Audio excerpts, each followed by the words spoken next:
Hello, friends. You are listening to a special mini episode of Author's Best Friend podcast. I'm your host, Lauren, and I'm here today with Dani Abernathy, a book coach and author.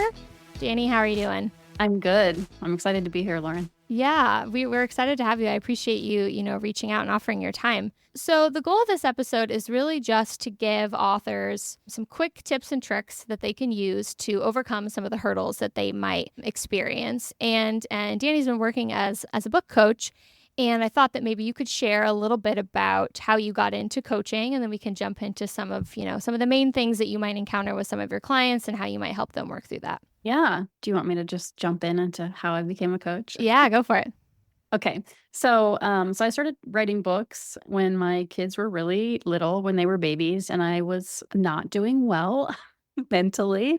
And so I started writing seriously as a way to use my brain and have something for myself and have adult conversations with the characters in my head. And so that's kind of how I started writing novels. And I wrote one, and then I realized it wasn't working and I needed to start all over. I paid a bunch of money for an eval from an editor. And anyway, I decided that I couldn't fix those problems. So I would just start another book because that would obviously fix the problems.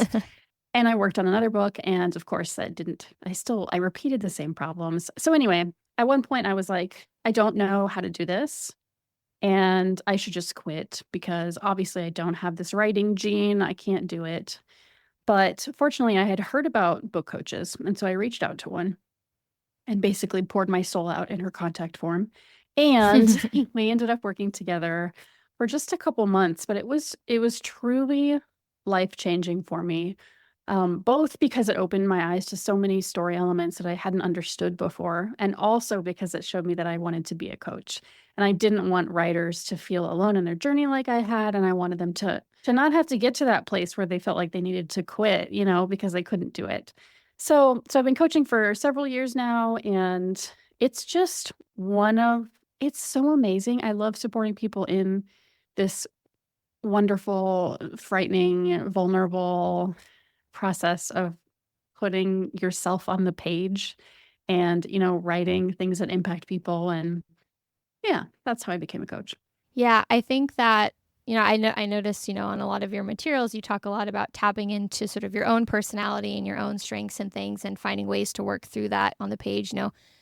You, along with a lot of authors I've talked to, have, turned to writing when they're dealing with hardships, and it can be very cathartic for them.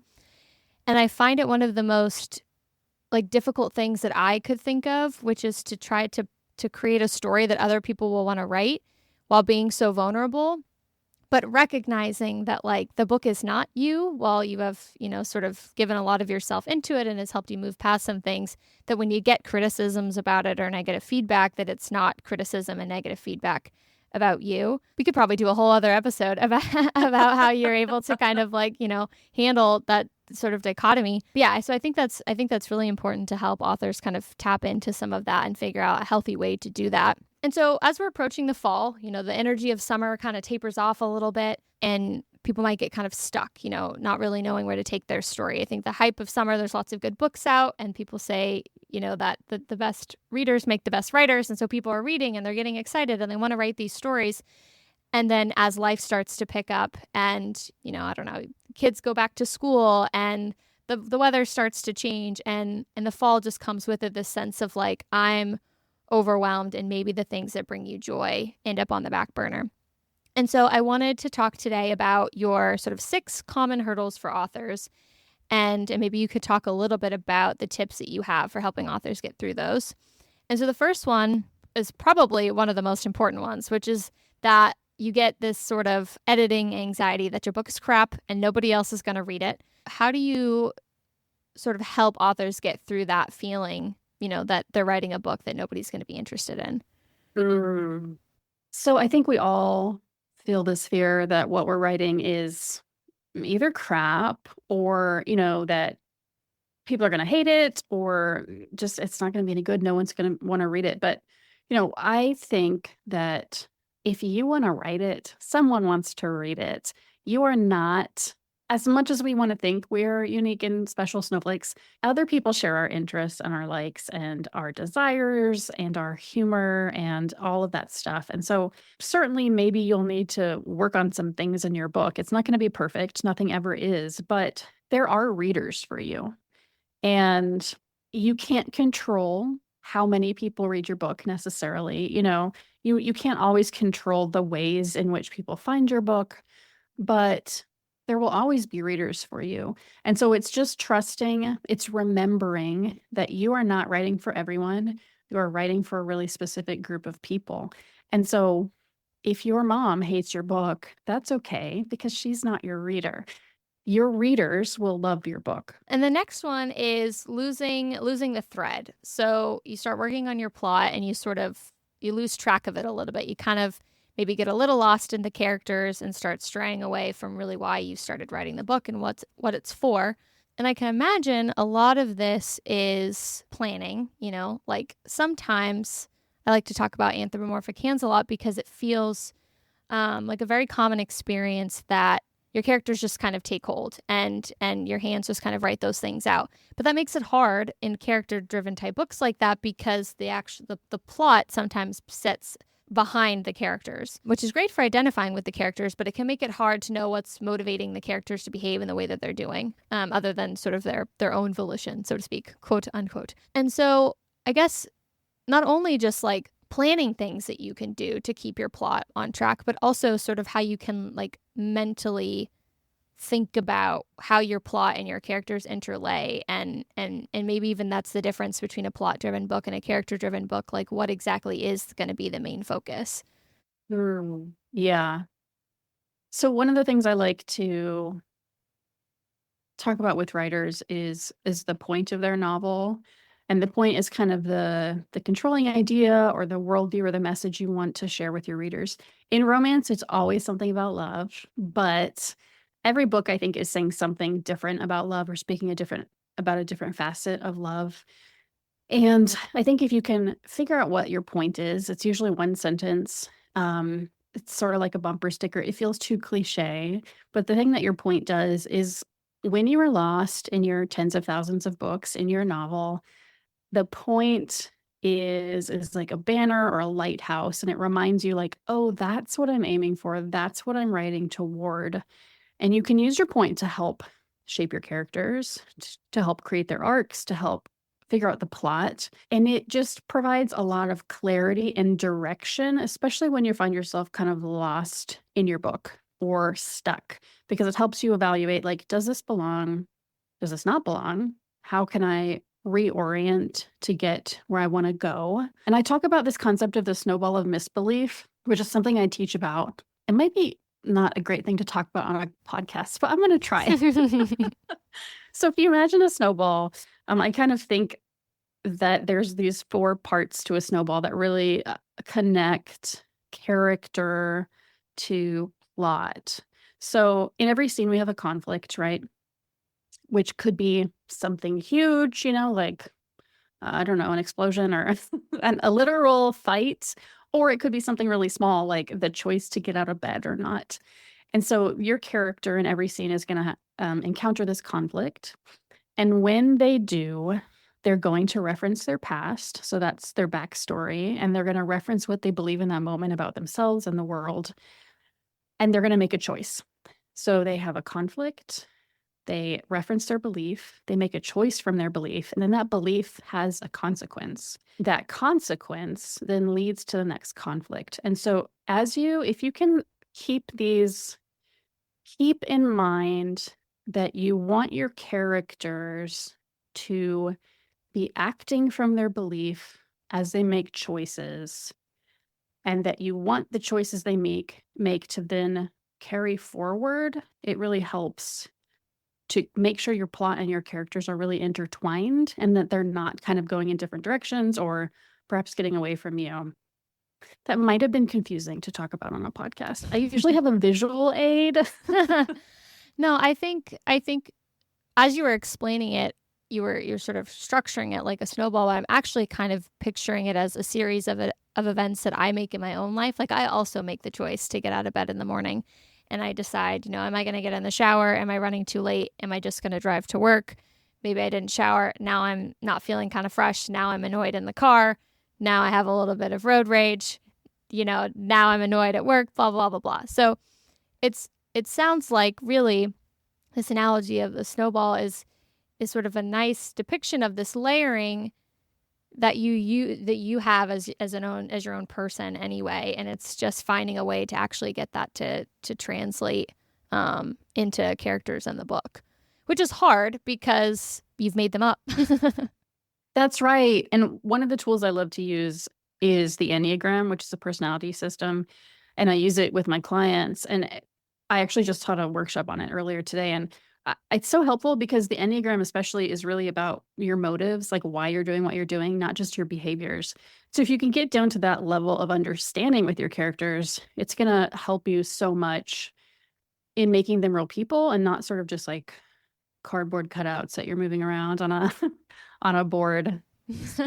Beautiful segue. That was the next one. So how you can kind of get out of that sort of stale character feel.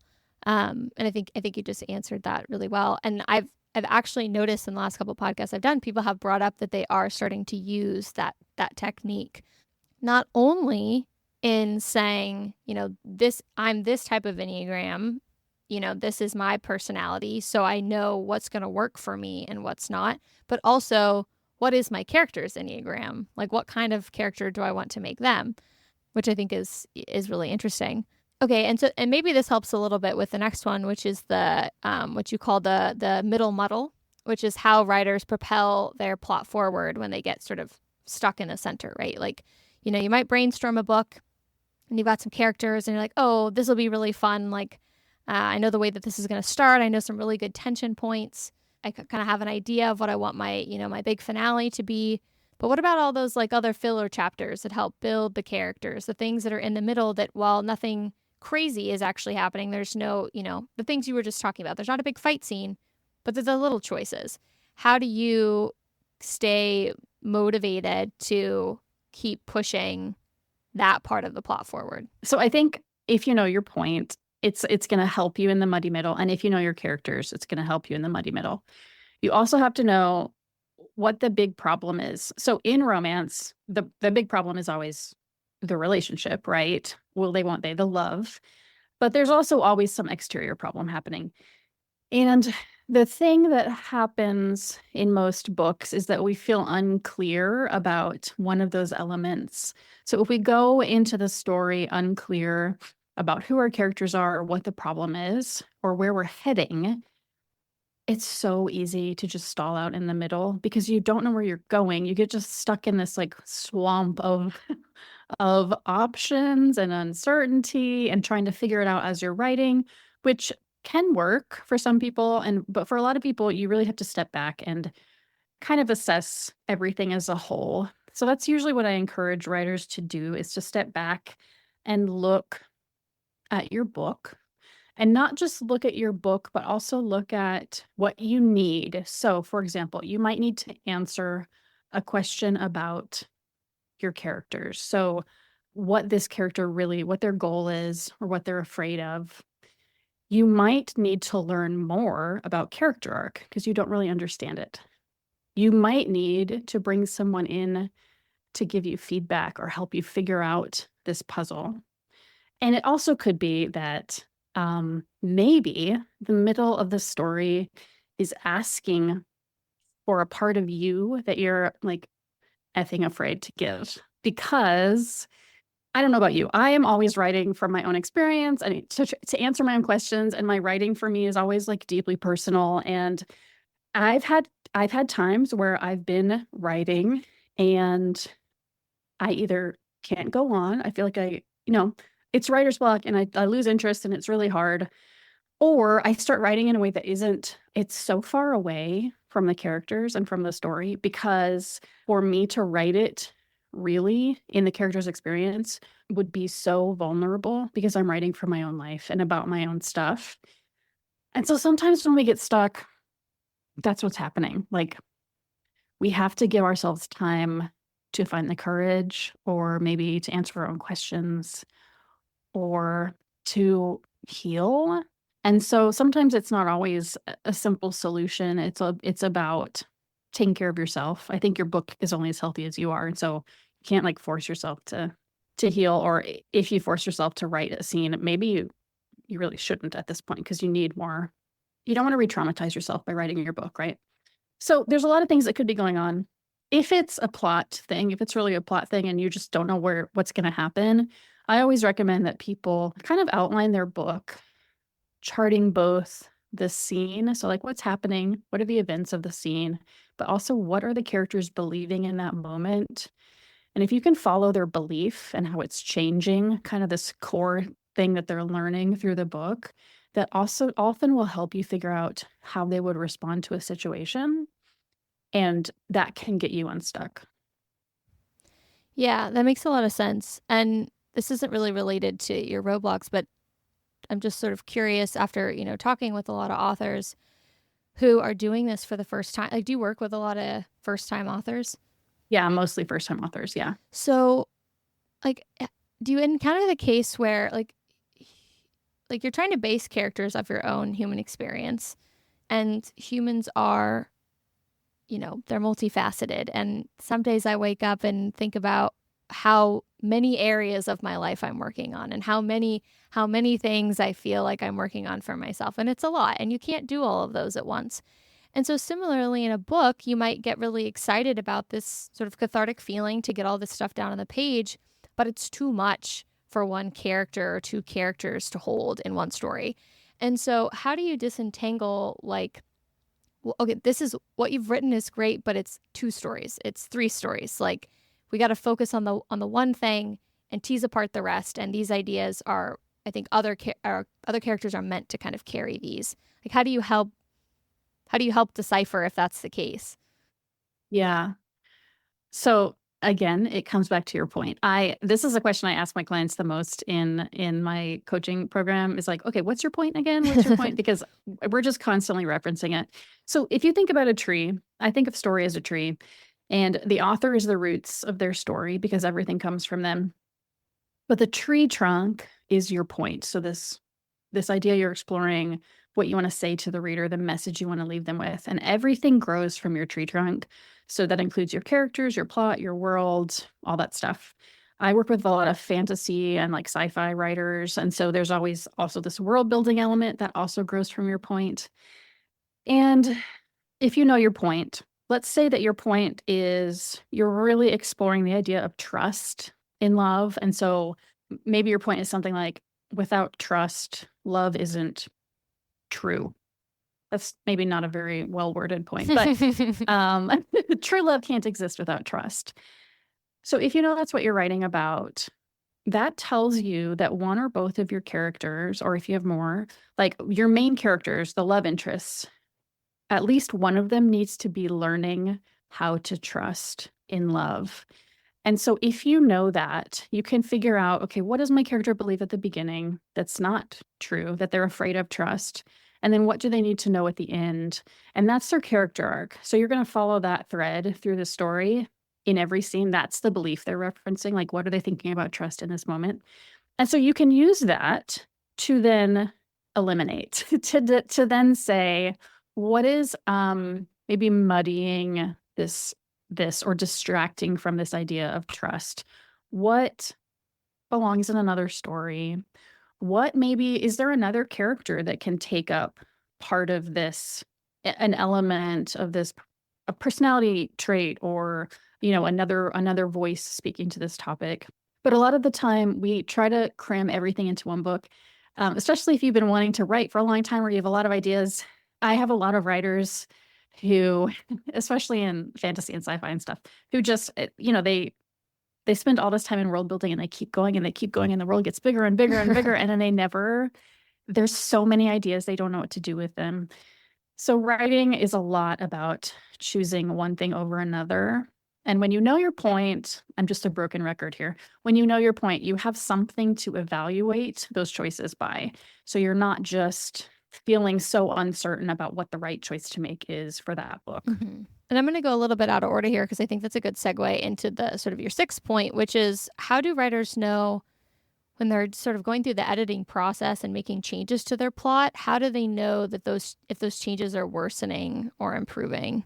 Well, one of the ways you know is by getting feedback from readers or from editors or coaches or whatever. But yeah, again, your point. And this is a great place to bring in some plot structure as well and think about, is the pacing growing the way you want it to? Is it satisfying? Is what I'm promising at the beginning what the readers are getting at the end? When I'm working with writers, we are always considering those things in light of the point. So is this going to impact your readers in the way you want? Is this particular scene going to kind of make the reader think something else has happened or that we're going in a different direction? Is the reader getting the emotional payoff that they want from the beginning? And is that payoff speaking to what you want to say to them, speaking to your point? It can be hard to know what belongs in your book and what doesn't. And that's why I think, especially in editing, it can be so helpful to bring in an outside perspective, because you can't see everything in your book. You're too close to it. And so when you can bring in outside eyes, it can be so helpful for getting a little perspective. And so the final point is this sort of this lack of feedback is that, but it's not necessarily, at least from how I interpret what you're saying, is that it's not necessarily editing feedback, but more support feedback. And that, like, you say that there is a reader for every book, and I genuinely believe that to be true. And so how do you get support for writing this book and when you're not really sure that the editors, the people you've surrounded yourself, really even get it? Like you get that experience of, like, you write and maybe you share it with your friends or your spouse, or maybe you have a community of readers. Bookstagram has been really great for that. But not everyone's going to understand where you're coming from, because you might not be writing for them.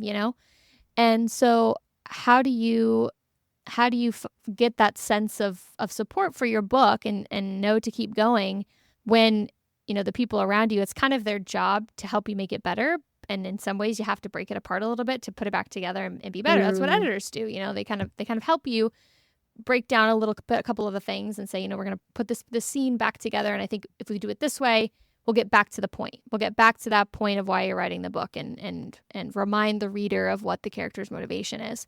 But sometimes the point doesn't reach, your community of people helping you in the way that it reaches you. And so how do you keep strength in that of, like, I know that this is why I'm writing, and I want to keep on to that so that I'm not writing a book for the readers?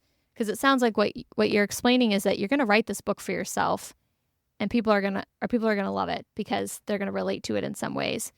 But you're not, if you come in with the goal of making it a bestseller, that might be really difficult. And so if the goal is to write this book for you and to make it really good and for people to enjoy, how do you make sure that it stays for you?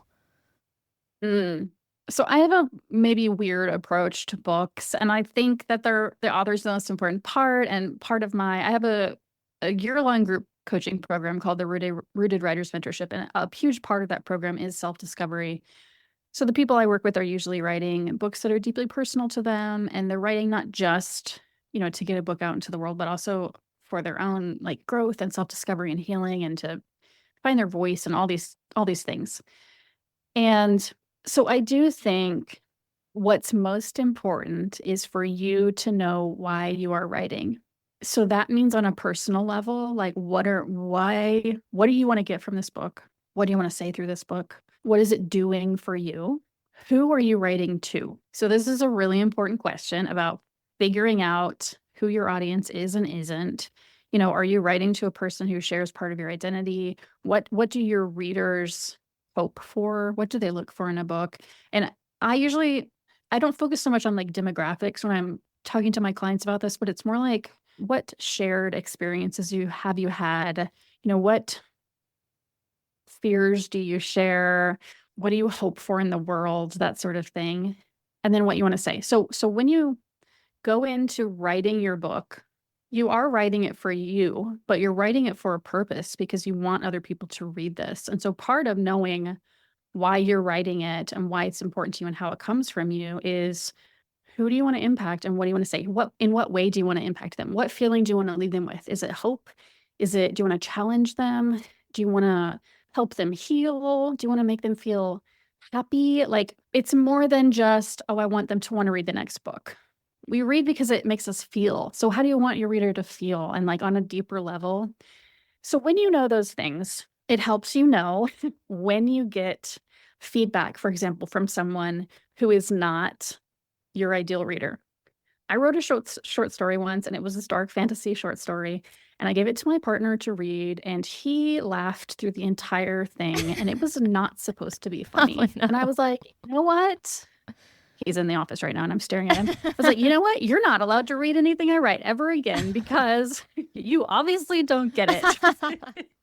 You thought all my like dark, scary, emotional writing was just funny. So it's important for you to know what parts of the feedback you're getting are valid.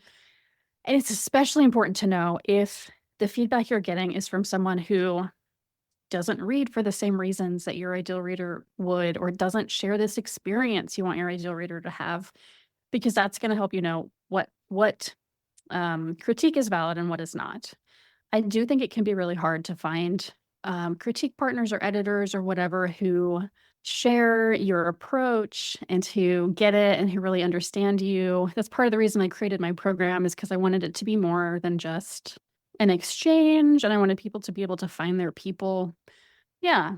Did I answer your question? Yeah, I think you answered it beautifully, summing it up with people finding their people, because part of that, or actually that entire sentiment, is why ABF came into existence, is because writing in a vacuum is no fun. It's hard. And finding a community to help you and share tips and tricks to save you from some of the hard pieces and to give you that positive reinforcement to keep going, that's sort of the point. And making sure that you don't, kind of lose that passion of why you started to write the story in the first place. And yes, sometimes stories have to be set aside and those characters are for another time, or maybe, that manuscript dies on your computer.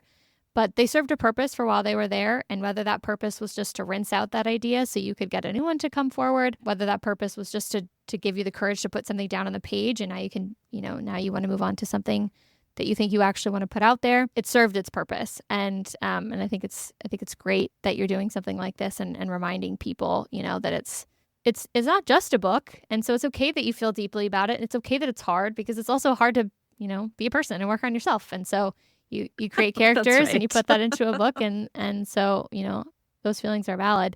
I'm so grateful that you were able to come and talk with us today. I feel like I've learned a lot. And even from an editor's perspective, like sometimes it can be hard to put into words why a particular scene might not be sticking, or why I feel like characters might lose a little bit of a plot point, and explaining that so that authors can see like, oh, gotcha. This is why you keep making the same edit chapter after chapter. Like, I get it now.